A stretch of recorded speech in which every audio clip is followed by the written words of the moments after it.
Dari megahnya perayaan kemenangan tim juara, sampai ramenya nobar di seluruh dunia. Gak ada event seglobal, semegah, dan seepik Piala Dunia. Dan di tengah-tengah semua ini, di balik semua ini, ada satu kekuatan besar yang memungkinkan semua ini, kehebohan ini, bisa terjadi. Para istri yang izinnya menentukan suaminya boleh keluar nobar final atau enggak.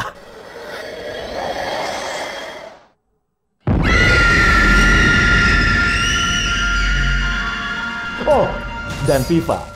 FIFA, Federation International The Football Association, organisasi yang mengendalikan event, bahkan bisa dibilang sport terbesar di seluruh dunia, menghasilkan miliaran income dan pada saat yang sama mendapatkan banyak tuduhan masalah korupsi dan kurangnya transparansi. Mereka punya income gede banget untuk sebuah organisasi tanpa cost buat produksi produk. Dan di mana ada duit segede ini, yang nggak kawasin, di situ ada potensi penyalahgunaan.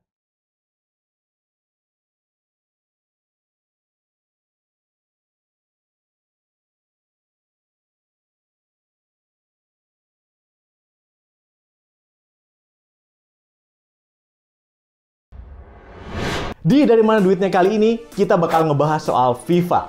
Dari mana duitnya, kemana perginya duitnya, skandal-skandal yang ada di FIFA, dan bahkan mencoba ngejawab pertanyaan, apa host-host Piala Dunia sebenarnya menghasilkan uang atau enggak? FIFA atau dalam bahasa Sundanya, pipa atau FIFA. Orang Sunda tidak bisa bilang F adalah fitnah. Dikenal orang lewat dua hal.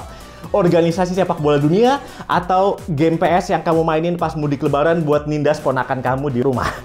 Ini adalah organisasi non-profit atau bahasa Sundanya non-profit. Fitnah. Yang mengelola olahraga sepak bola internasional. Sebagai organisasi non-profit atau tepatnya non-profit. Jadi saya tekankan kembali bahwa orang Sunda tidak bisa bilang F adalah FIFA dapat banyak banget benefit dari statusnya ini. Dan karena itu agak sulit dikategorikan monopoli. Walaupun definisi non-profitnya di sini sebenarnya kayaknya perlu kita tinjau ulang. FIFA dapat income sekitar 7,5 miliar dolar dari Piala Dunia Qatar doang. Dan 4,6 miliar dolar dari Piala Dunia sebelumnya di Rusia. Dan semua uang ini, semua income FIFA ini dimaksudkan untuk dikembalikan ke dalam olahraganya sendiri. Sebagai organisasi non-profit, dia harus menggunakan uang ini dalam sportnya untuk memajukan olahraga sepak bola dunia. FIFA mengelola finansial mereka itu dalam siklus 4 tahunan, sesuai dengan penyelenggaraan Piala Dunia. Mereka punya beberapa sumber income utama.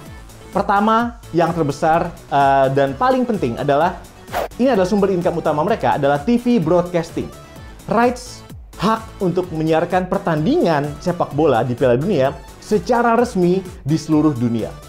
Siaran Piala Dunia ini diawasi dan dikelola oleh Host Broadcast Services atau HBS. Dan kemudian lewat proses bidding, mereka akan menentukan siapa saja official broadcasting partner di setiap region atau di setiap negara. Nah, bidding ini yang memungkinkan harga jual rights-nya ini bakal tinggi banget. Ingat, Piala Dunia itu ngedatengin audiens ke TV yang nggak main-main. Nggak ada yang ngalahin mereka.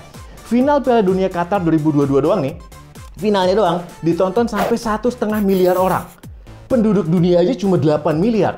Ini perbandingannya tuh kayak kalau di RT kamu ada 8 rumah tangga, di mana penghuni cowoknya ada 10, maka berdasarkan statistik Piala Dunia itu dari 10 orang itu semuanya bakal nonton Piala Dunia. Karena yang nggak nonton bakal diragukan kejantanannya. Oke. Nah, di sini muncul misalnya skandal mereka atau kecurigaan praktek negatif pertama mereka. Kayak seharusnya FIFA bikin bidding ini untuk setiap siklus atau setiap musim Piala Dunia. Jadi setiap 4 tahun dia harus ngasih kesempatan untuk broadcast station yang lain. Tapi kemarin Fox Sports dan Telemundo itu tanpa alasan yang jelas mendapatkan hak perpanjangan siar untuk sampai Piala Dunia 2026. What? Ini menyebabkan ESPN marah dan ngambek lah ya, karena mereka bahkan tidak dilibatkan untuk bidding 2026 yang seharusnya merupakan bidding terbuka. Sumber income kedua FIFA adalah dari sponsorship. Brand global kayak Coca-Cola, Adidas, Hyundai, Wanda, Visa, Dan sebelum di Qatar kemarin, Budweiser merupakan sumber uang yang gede banget yang mereka bayar pada FIFA untuk menjadi partner Piala Dunia. Kayak Coca-Cola misalnya, mereka ngebayar sekitar 50 juta US dollar per tahun untuk menjadi partner resmi FIFA.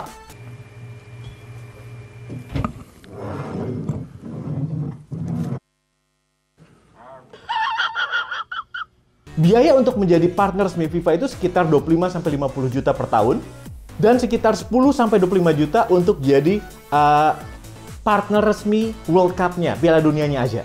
Nah, duit segede gini yang bikin saya pengen ngebentuk organisasi non-profit sejenis buat tarik tambang 17-an.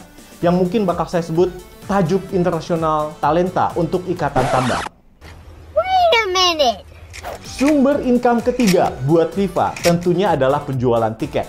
Dengan range tiket atau harga tiket dari $50 sampai $1.600, itu sekitar 700.000 sampai 23 juta rupiah.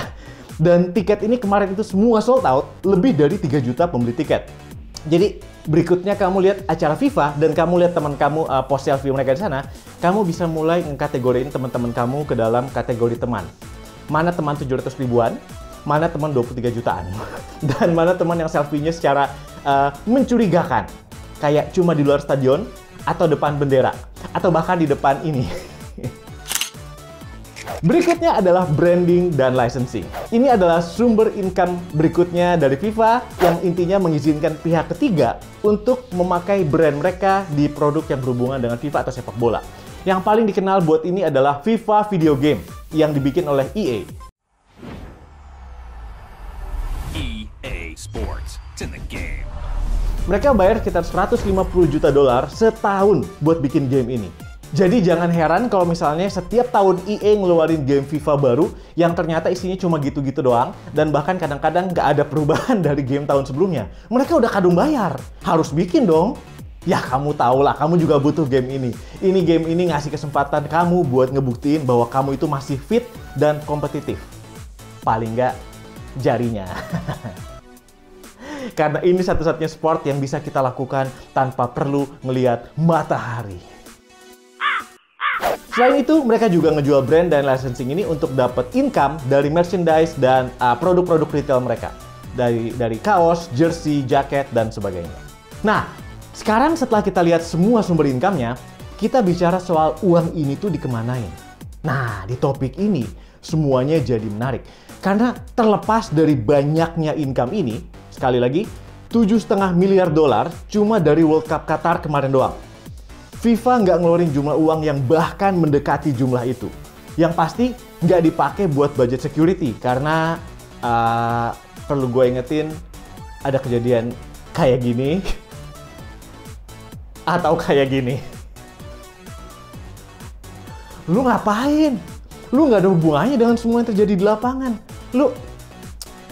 Ini level sok kenal sok dekat tertinggi yang pernah gue lihat.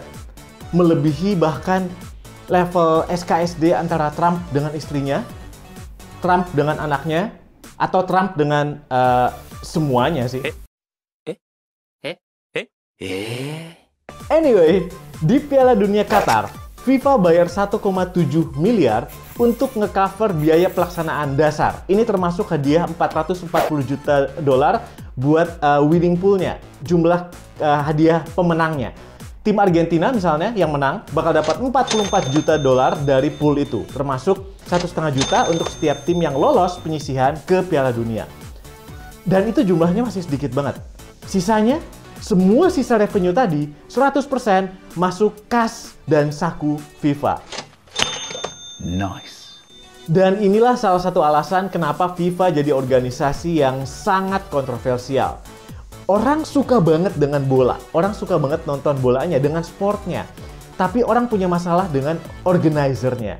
FIFA punya terlalu banyak power dalam olahraga nomor 1 di dunia. Basically, mereka bisa menentukan semuanya, hampir semuanya tentang olahraga ini. Dari ban untuk bermain, ban tim maksa, mereka nge-push regulasi baru, mereka bisa maksa suatu negara merubah peraturan, atau bahkan merubah rencana pembangunan demi pelaksanaan Piala Dunia.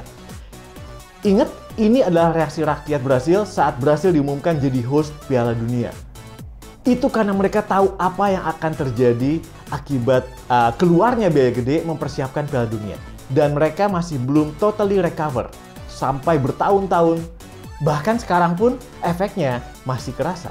Tapi at least penghiburan buat kita, selain hal-hal kontroversial gini, FIFA juga ngasih kita hiburan yang nggak disengaja.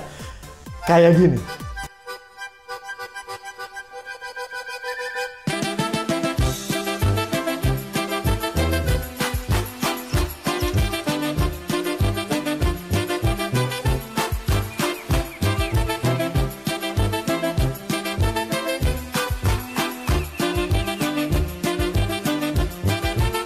So, FIFA punya banyak sumber income, punya banyak sumber revenue. Dan income terbesarnya adalah dari TV broadcasting rights. Kemudian mereka dapat dari sponsorship dan partnership, dari penjualan tiket, sampai brand dan licensing. Semua income ini menghasilkan revenue yang gede banget untuk sebuah organisasi yang disebut non-profit dengan power untuk mengubah regulasi negara sebesar ini. Apa yang harus kita ingat adalah Piala Dunia, seheboh dan semenarik ini, ternyata nggak selalu ngebawa hal positif secara finansial ke negara yang jadi hostnya.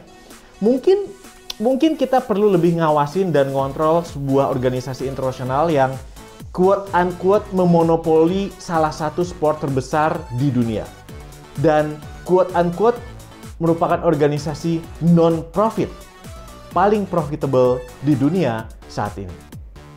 Well, atau kita bisa juga bikin tandingannya di dalam olahraga tarik tambang dalam tajuk internasional talenta untuk ikatan tambang. So, dari mana duitnya FIFA? Dari situ duitnya FIFA. Gua Denny Dahlan, bye-bye.